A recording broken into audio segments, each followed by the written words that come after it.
Welcome to another episode of SyncRiffs. My name is Charles from Blue Buddha Entertainment, LA-based sync agency here in Los Angeles. Thank you so much for joining us. It's May, AAPI Heritage Month, and we have a very special guest in the studio.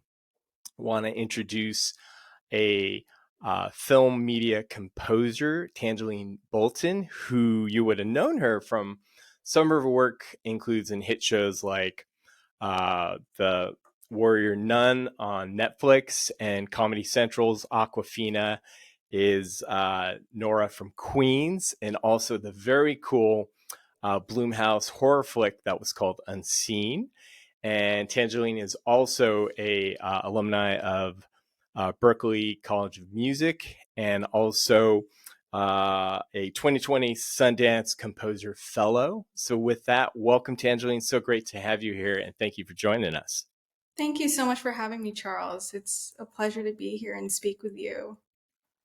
Thank you. I really appreciate it. I heard great things about you and can't wait to have shine a light on your work in the industry as a composer in a heavily dominated male space. So really want to learn and unpack, your journey through the composer entertainment space and sort of find out how did you first break into the industry, and did you have a mentor, an AAPI mentor, and if not, how did you sort of navigate challenges in the industry? Sure. Well, I graduated, in 2013 from Berklee College of Music in Boston. And I had a friend, Tori Letzler, who was working out here in LA for Hans Zimmer's company at Remote Control Productions. So she was able to get me an interview over there. So I did the interview, and then I eventually got the internship. So I moved out here, really excited, and did the internship. And then, a little bit of time went by. I ended up working at a yoga studio for a little bit, and then eventually got hired back over at Remote Control as, like a runner and a studio assistant. So, a lot of grinding, a lot of just like, keeping my eye on the prize. And I unfortunately didn't have, an AAPI mentor. I wish I had at the time. That would have been, really great. I didn't even really have any female mentors either. So I just kept grinding and persevering, and uh, I'm so sorry about this noise. And then just No.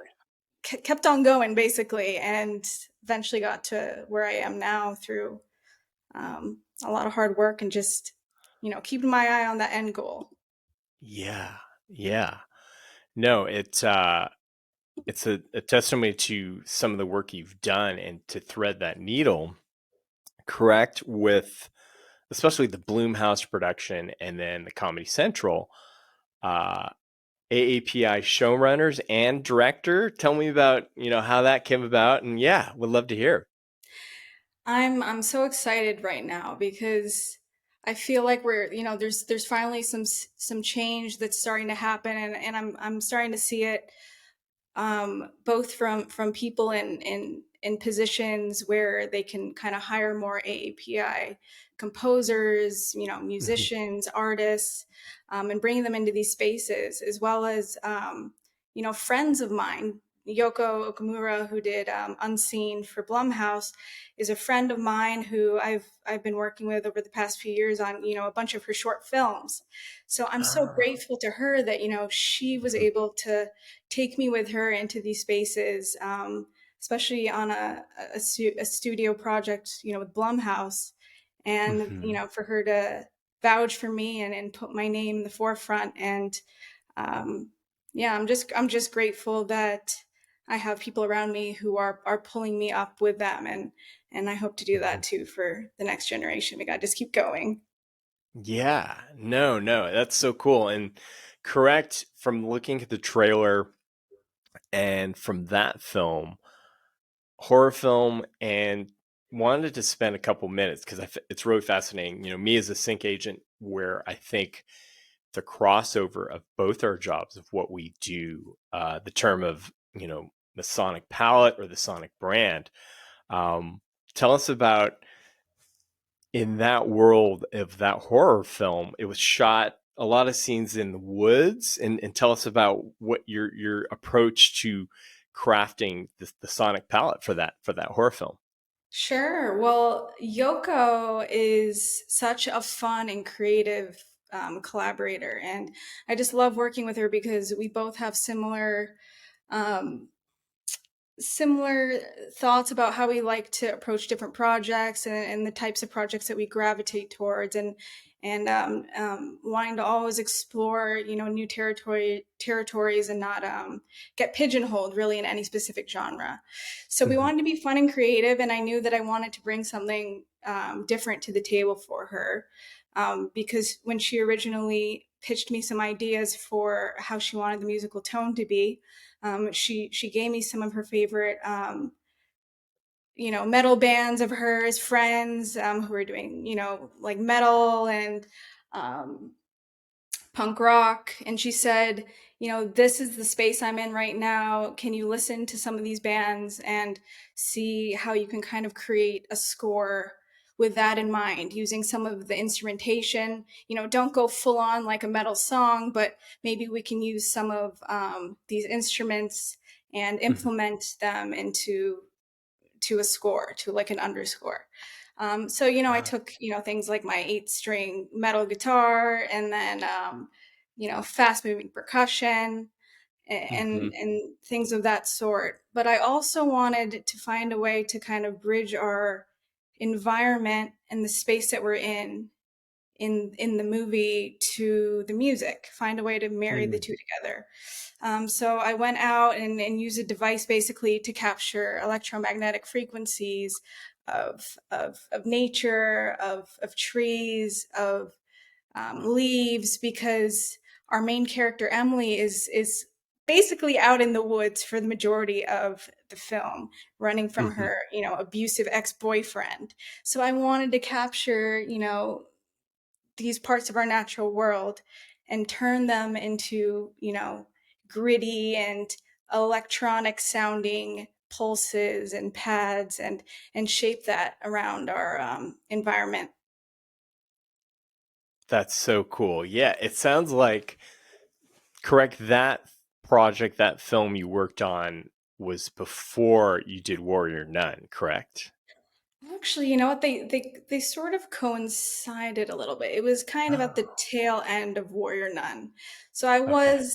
I was in a creative space, definitely, with experimenting with different instruments and sounds.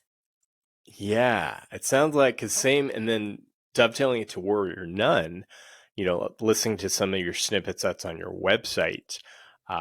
So if you want to talk about with Warrior Nun, that sort of to the nth level took it to the next level of, there was something you touched on one of your chats of what you do to get into that space or environment and create, you know, the the sonic and the musical palette of that character. You have to go into that world. So what's kind of that process? Well, I did spend a lot of time in the scripts. I really do love getting my hands on those scripts as early as I can, because it's definitely the chance for me to really dig into my characters, especially while having conversations with my showrunner Simon Barry, who is just incredible at digging into the characters with me. So I do really love getting my hands on those scripts early, Mm-hmm. along with checking out the dailies, the daily footage that comes in each day while they're shooting, and then eventually um, composing to lock cut, or even before, writing some ideas Mm-hmm. before and throwing them over to the editors so they can test them out into some early scenes. It's a very collaborative process, and sometimes if it's the right project to get in early and start experimenting, it can be successful to get in there early. Yeah, no, it sounds like, correct. I don't know the name of the instrument, but I was really fascinated about it. Something to the effect that you would sing into it, and then there was analog. You can modify the waveforms. Yes. Oh, I don't have it with me right now. But yes, it's called a pipe.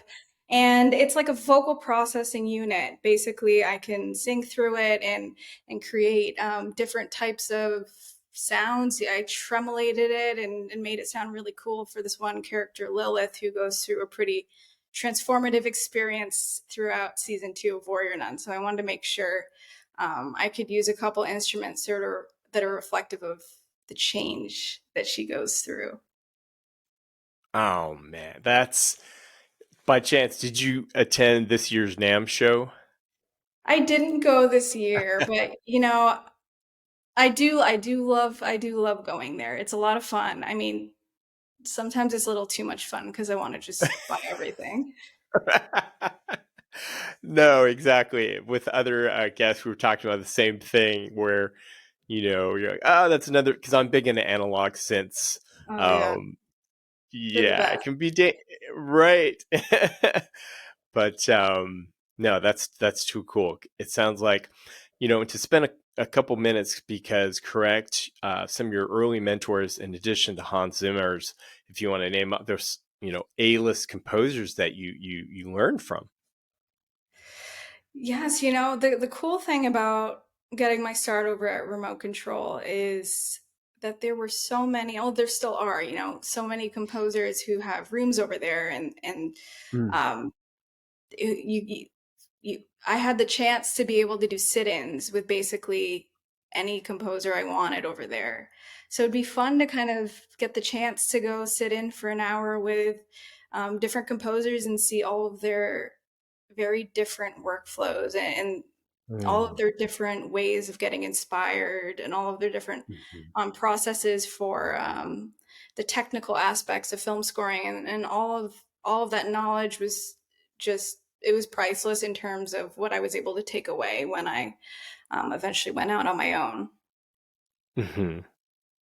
No, that's too cool. Now, as far as AAPI composers in that space, was there any mentors, or not mentors, but composers that you found you were able to cross paths with, or it's still, as far as representation, male or female AAPI composers, there's still room for growth?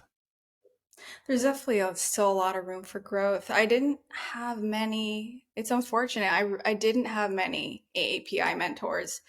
Mm. Um, Now I have a lot of like mentors and peers around me. Like we're all in a space now where we're starting to come up, or there's a lot more women too, BIPOC composers who are fine, who are all my friends who are finally getting some incredible opportunities. And I'm just excited to see where all of them end up being in even the next year. Everyone's moving quickly, and I hope that that momentum Mm. just continues, and that can we can all continue carving those spaces for the next generation. I think Mhm. that's going to be an important thing is that we keep pulling more AAPI composers up with us, BIPOC composers, LGBTQ plus composers up with us, Mhm.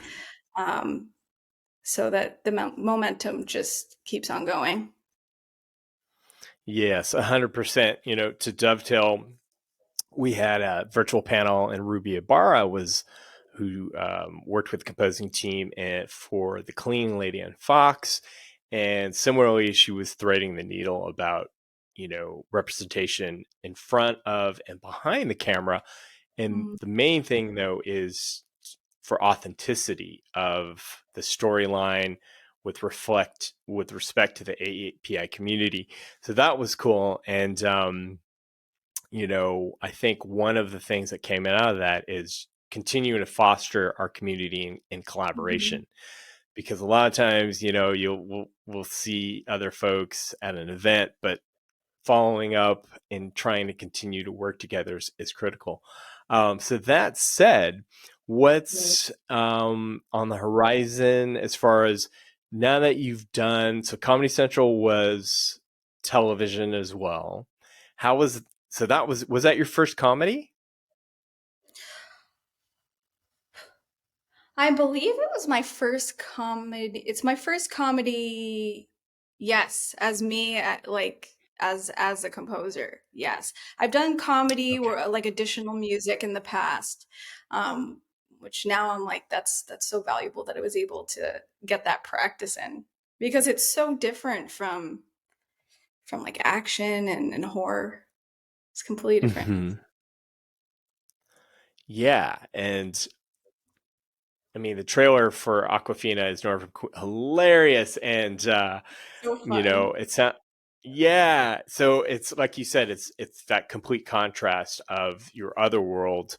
So as far as preference, I mean, you can go both ways, comedy or horror or action. But I would imagine, right, with the more action and dramatic thrillers, a lot more layers and complexities to the score. Yeah, there can be.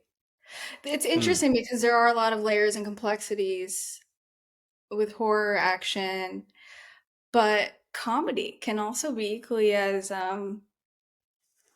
complex in the sense where, one episode you'll maybe be mostly in the home, and then another episode you'll be in Iceland, which is the case for Aquafina's Nora from Queens this season. We there's an episode in Iceland, so it was very different in terms of I, instrumentation and approach and having like magical qualities and or switching from like more needle drop style to something mm, more full and action and orchestral. And I think that's a fun thing with comedy is letting you yeah, think no. on your feet, switching genres. For sure. So I'm curious, Tangeline, is what's your turnaround in time, so to speak? How much lead time do you have to work on a given episode? Assuming, is there correct if you create something and then you have to go back and tweak things? What's kind of that timeline? Ooh, so for that, I mean, no more than a week, definitely not more. I would Hmm. say even less than a week. I would say a lot of TV projects range from like a few days to like 2 weeks, Hmm. sometimes two and a half, depending on like when the mix dates are. Sometimes things will shift or we'll have a little more time for a certain episode, but it moves quick. There's really not that much time to think, which is why I really do love trying to get involved a little early when I can, which I was grateful I got Yeah. to do for Warren on that. I was really able to get my Hmm. hands on those scripts early. Yes, yes. And correct, talking to different composers, there are cases where, let's say there was a budget for a song, a licensed song, but if the clearance didn't work out in that on that cue, then sometimes it would turn to the composer like, hey, we need a song to fill this scene. Oh yes, sometimes that does happen. I mean, I'm Hmm. I'm I'm definitely I was lucky actually on the case with Nora from Queens because everything that Toko Nagata, she's an incredible music supervisor for Nora from Queens, and everything she brought, they pretty much loved. And whenever score was needed, it was mainly just out of function and wanting to have score. But that's definitely true. There are times where us composers have to reproduce certain syncs that don't work out. Hmm. Yeah, and then hopefully you have more than a day. Otherwise, you're pulling your hair. I gotta deliver this tomorrow or what have you. I know that tends to be my normal turnaround. I tend to just always fix things right when I get them. I don't know if it's a good thing or a bad thing, but I'm always at that computer.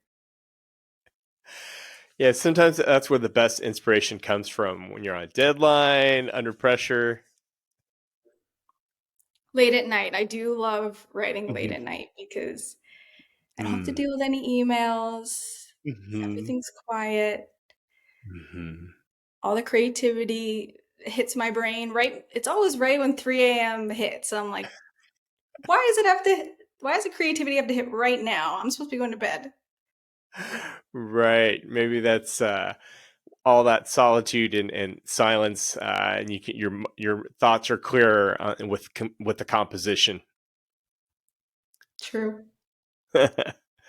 um, So no, that's great. It sounds like so as far as threading it back to API, um, something that we always like to ask our panelists in the past is advice for new AAPIs looking to break into, say, composing.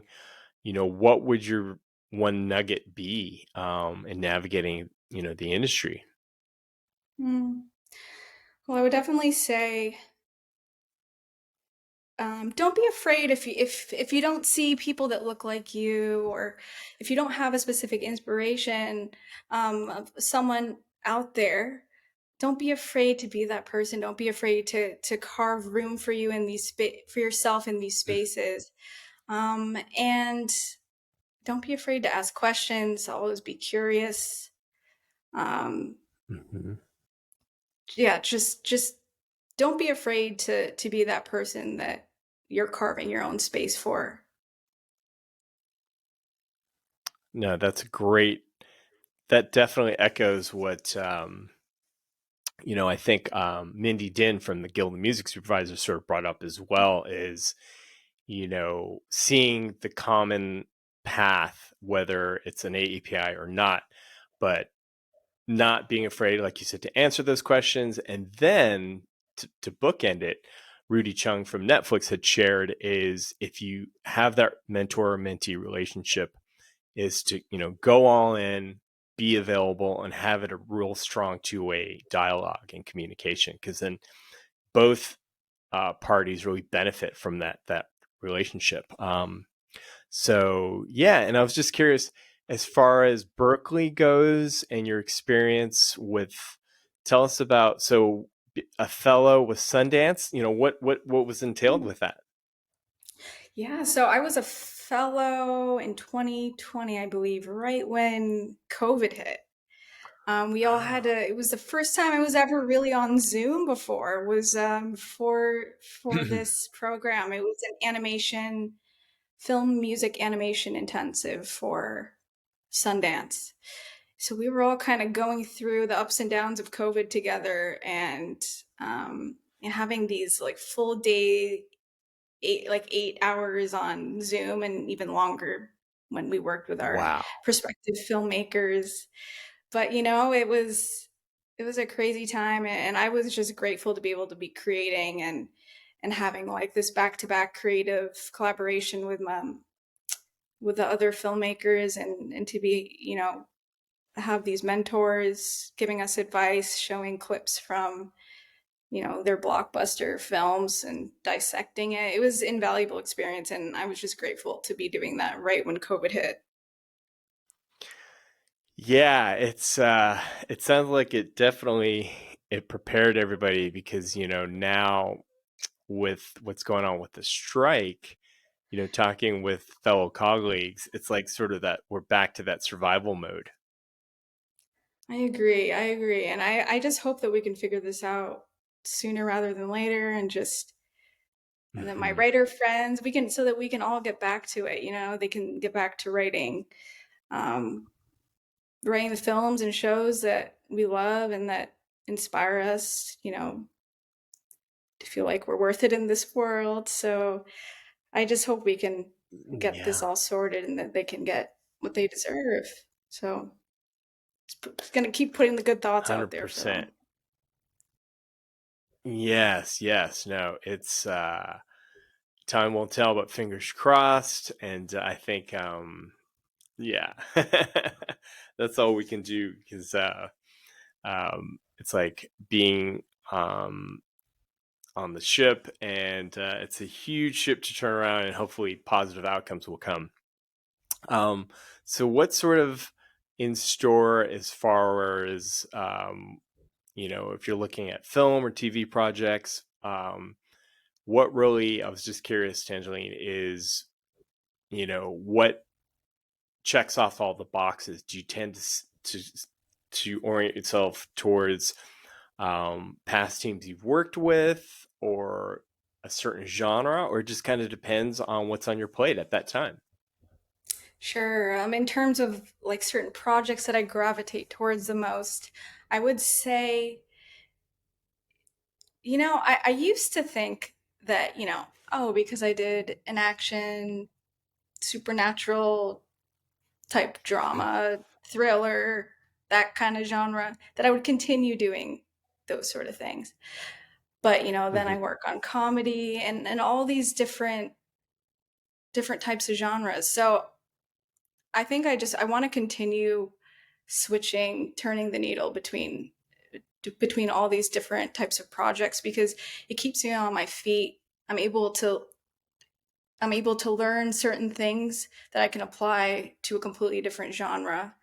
And in the end, I just want to work on projects that where I'm able to basically tell the authentic truths of each character and really Mhm. just best serve the story, best serve the characters, tell their truths, bring their authenticity into the light as best as I can. I don't want to push any narrative, alternate narratives that aren't true to the story. So those are Mhm. the sort of projects that I gravitate towards the most, where I can just serve the story and the characters as best as possible and as true to them as possible. Very cool. Very cool. And that said, I was just curious. So, when you initially meet with a producer or a showrunner and they're considering you for that gig, sort of obviously, if you never met them before, do they give you it's a getting to know? They want to see if they're going to vibe with you. What's kind of that process?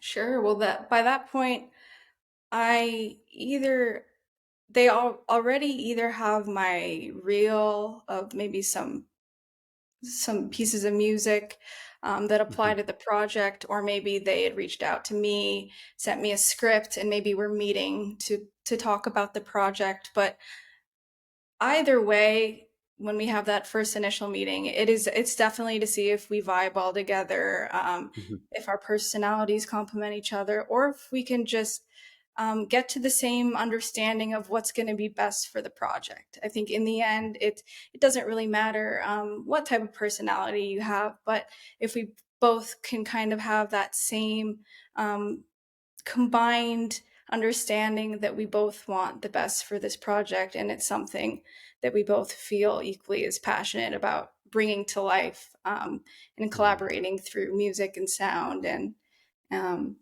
and the narrative. Yeah, it's to echo that. I was talking with um, a trailer composer friend of mine. We on the podcast as well, and I'm sure sometimes it mess with your head when you think about you're here in Los Angeles, but globally, just the the space of whether it's composers or sync agents, it's so competitive. But like you said, you just have to hang your hat on your resume, your body of work, your relationships, and because sometimes that can mess with your head, Oh knowing how yeah, many people you're competing with against. I agree. Yeah, it can definitely mess with your head, but in the end, I mean, in the end, I like to think that, whatever project is going to come my way is like for me, and it's the right pairing. And if something doesn't Mm, work out, then it wasn't for me, and on to the next. Just keep going. yeah, that's the only way to be. Love that. And as a side closing note to touch on it, which I found was very cool and fascinating, if you could touch on the Roland 909 plugin, and you did something with Roland? Oh yeah, that was a little while ago. They have the best. Rolling Cloud is awesome. I do definitely recommend that for anyone. It sounds amazing. Like any of their plugins sound great and allow you to start getting inspired right away. Yeah. Definitely top in terms of the sound. Closest to the real thing. So it was the 909. Do they also have a plugin for the 808, I would imagine? Yeah, they have like everything. If Very depending cool. on I guess what level you are in terms of subscription, they have like all their synths and drum machines, really Mm, whatever you want, they have. You don't need anything anymore, even though it is, hey, we both love having the real thing too, but right. I Going highly down that, recommend it. yeah, it's I can't remember if there was a panel I was listening to. Is like you said, once you're like, oh, I gotta have this other plugin, and it's just you can go down that rabbit hole, and yeah. You So, definitely can. Last year, I was like at uh Perfect Circuit multiple times a week. Well, not like for the whole year, but there were some weeks where I would be there a few times. I bet. So I was just curious, hardware versus software. Most of your some gear you'll have hardware based, but the majority is software, I would imagine. Yeah, I would say it's a mixture of both. It's definitely a Mhm. mixture of both. I think there's a time and place for either. And it depends on like where you're at that day. If you want Mhm. something quick and you just need that in the moment, then I'll pull up like Mhm. Omnisphere or something, Zebra. But if I really need that extra boost of creativity and I want to get lost for a couple hours, then I'll mess around on like some of my hardware synths. Very cool. And then electric, I believe, do you play the guitar as well? Yeah, I play guitar as well. I mean, piano is my definitely my central instrument. I like grew up doing classical Mhm. piano and then jazz at Berklee, but that's my I see. primary. Very cool. No, and to thread that needle from classical music, and if you just want to touch on correct, and I don't recall when the time frame was, but you're also a conductor. Yeah, well, I was lucky to be invited to a couple concerts celebrating female composers in the industry, and I was able to conduct a couple of my pieces, and we were able to practice at like the Fox Newman scoring stage and Capitol Records, and Wow. what was the bridge at the time. So that was a lot of fun. And there's nothing like having a real orchestra there and just responding to each individual player and that sound as a Mhm. whole. There's nothing like it. That overall just emotional impact from a live orchestra. That is so amazing, Tangelene. Is that something when you were at Berkeley? When did that sort of come to fruition of conducting an orchestra? I'm sorry, could you repeat that question? Sure. When did you like first conduct your first orchestra? Was that after you graduated or I did do some conducting at Berkeley, but uh-huh. it wasn't until out here where I was able to get like a bigger orchestra. I think Yeah. Berkeley now does let you. I think they're able to offer orchestras, but when I was there, it was like I'm gonna go get my friend who's in that class, and maybe my other friend who's in that other class, and kind of put together a dozen people and try my best to make it sound as big as possible with my sample libraries. Yeah. Oh, wow. Because no, I worked at Capitol Records before I started Blue Buddha, and it's a Capitol. I think Studio A or B. Is that where you did the concert in one of the Capitol studios? Well, we definitely practiced and recorded some of our stuff over there, but we had our performance. The last concert was at the Wiltern. Okay. Yeah, it Too was a lot of cool. fun. Too cool. So I don't know if did you ever catch? I don't know where it must have been at the Hollywood Bowl when John Williams. I think he did. They maybe pre-COVID doing the Star Wars theme and just catching him live. Have you? I don't know if you were able to catch. He's incredible. I need to like pay another visit soon to the Hollywood Mhm. Bowl. But yes, I did get to go before Yeah. COVID, and there's really nothing like getting that experience and responding to the orchestra. They are very needed. So Mhm. they can't go away anytime soon. Hmm. Right, for sure, for sure. And then the one last creative thing to end on, because I found it was very cool what you did, and forgive me because you went head to head, if you will, with there was a plugin that you created an ethereal piece, and who you were going against was an AAPI. He was a producer. Do you know what I'm talking about? Yes. Oh, is this with output? I think this was with output. It was like a Yes, yes, challenge. yes. Yes, with an amazing producer and engineer who actually also helped me out on Aquafina's Nora from Queens, Hote Alexander Jang. Okay. And we did like a battle. We both created a track using, what was the plugin that we used? Arcade.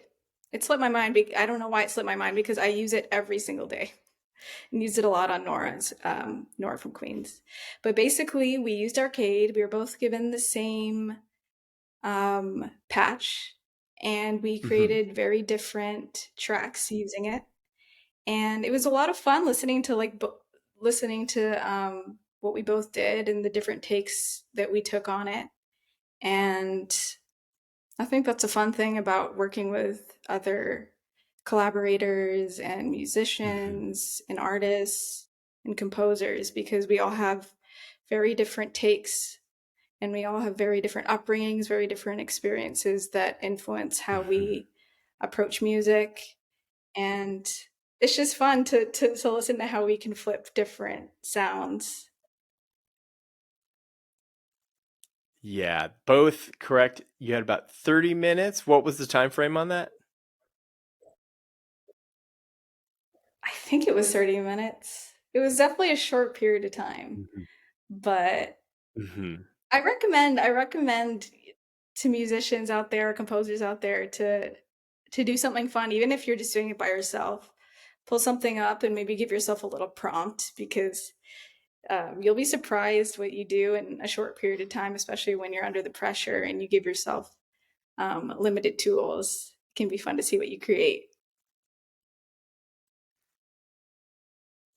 Yeah, I love, like you said in the end, I think both you guys, there's no wrong path. And what was cool on what you did was sort of though, it was ethereal, but I could see elements of whether it was like Bjorg or Sasha from Sasha and Digweed, like elements of electronic, chill.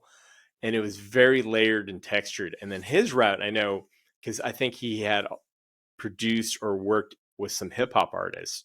So that was so cool to see both what you guys had done. Yeah, thanks for checking that out. That was a lot of fun. Yeah, no, I think, like you said, for aspiring artists, composers, remixers, you know, walking through your path, so to speak, and seeing how you utilize, your approach, because there's a template, there's a blueprint there that they can learn from your craft and what you've done and the shows that you've composed, and some great takeaways there. But yeah, it's been a great chat. Time flies by, and for AAPI month, I was really happy that we could have you on as a guest. Thank you so much for taking the time out, and look forward to continuing our chat. And with that, thank you everyone Thank so you so much for much for tuning having in. me. Thank you, Tangelene.